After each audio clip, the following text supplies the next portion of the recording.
Saudara, sejumlah guru dan siswa di Kota Banda Aceh menanggapi positif penghapusan ujian nasional pada 2021 mendatang.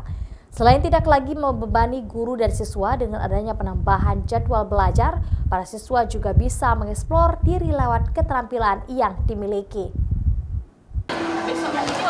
SMA Negeri 4 Kota Banda Aceh menyambut baik kebijakan baru dari Menteri Pendidikan dan Kebudayaan Nadiem Makarim tentang penghapusan ujian nasional pada 2021 mendatang. Selama ini pemberlakuan ujian nasional hanya mengukur kompetensi pengetahuan siswa tetapi tidak mencakup keterampilan. Selain itu, ujian nasional dinilai lebih banyak membebani siswa maupun guru karena harus menambah waktu belajar hingga sore hari, sehingga banyak siswa yang mengeluh dan kewalahan dalam belajar.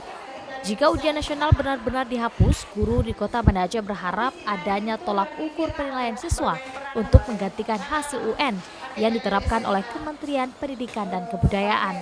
Yang diukur hanya kompetensi pengetahuan siswa, tidak mencakup keterampilannya kan, yang dinilai.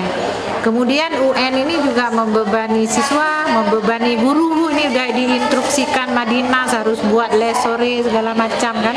Guru-guru tuh bisa menilai dari keseharian kita, apalagi kita juga di sekolah juga ada ujian semester.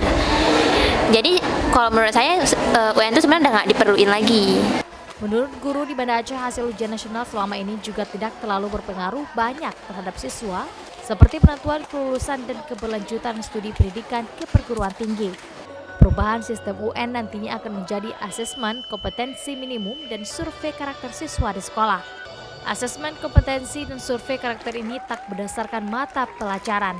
Dilakukan hanya berdasarkan pada literasi atau bahasa, numerasi atau matematika, serta karakter siswa. Namun sejauh ini para guru di Banda Aceh belum menerima format maupun petunjuk teknis tentang asesmen kompetensi minimum pengganti ujian nasional secara resmi dari Kemendikbud maupun Dinas Pendidikan setempat. Nova Mistayanti, Kompas TV, Banda Aceh.